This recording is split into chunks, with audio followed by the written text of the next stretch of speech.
We're going to solve a handful of equations with logarithms. The first strategy that we learned was to get a single log on one side by itself, and then you change to exponential form. But another great property is that if you have a single logarithm equal to a single logarithm, you can just drop the logs off. So this particular one, I have a single log equal to a single log. So what I can do is I'm going to just drop the logs off, and this becomes 2x minus 8 equals 5. Continue to solve. Let's add 8 to both sides, and I have 2x is equal to 13. Divide both sides by 2, and I end up with 13 over 2.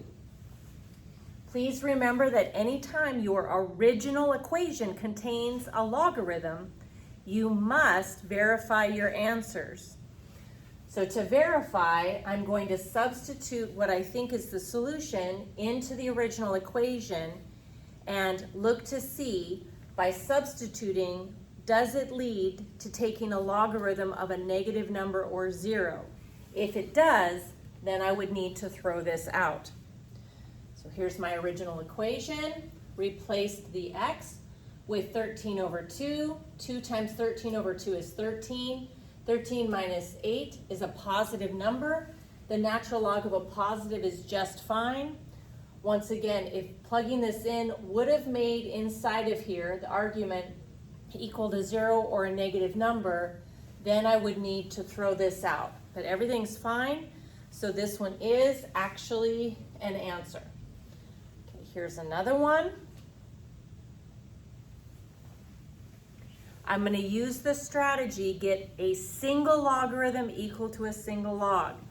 Please do not hear me saying, there's a log on everything, just drop the logs off.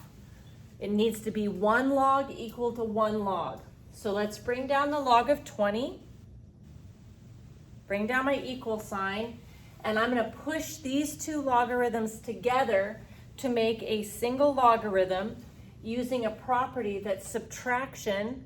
We push those together with division.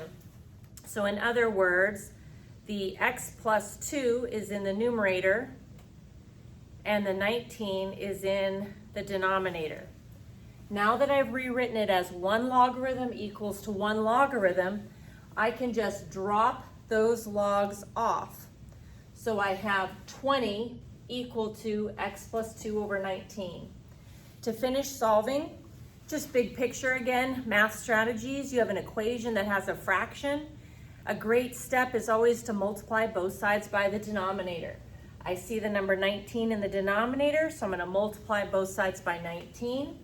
19 multiplied by 20 is 380 equals x plus 2, subtract 2, and I have 378. Every single time your original equation has a log of something with an x, you want to verify. So I'm taking 378, substituting that back into the original, which leads me to taking the log of positive 400. That's great. As long as it doesn't lead to taking the log of 0 or a negative number, that's all right. So the 378 is a solution. Okay, last example here. I want to get one log equal to one log.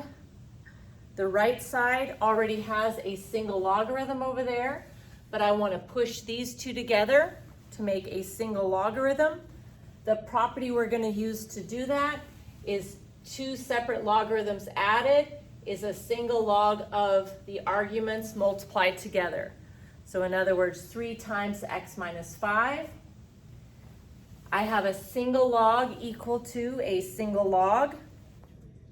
So our new strategy here is to just drop the logs off, leading me here. Then let's go ahead and distribute the 3 through, making that 3x minus 15. Letters on one side, numbers on the other. Let me subtract 3x over, and I have negative 2x. Divide both sides by negative 2, and I have 15 over 2. Let's verify by substituting 15 over 2 into our original equation. 15 over 2 is 7.5, and 7.5 minus 5 is a positive, and we're taking the log of a positive. So 15 over 2 does not lead us to taking the log of 0 or a negative number, which means it is actually a solution.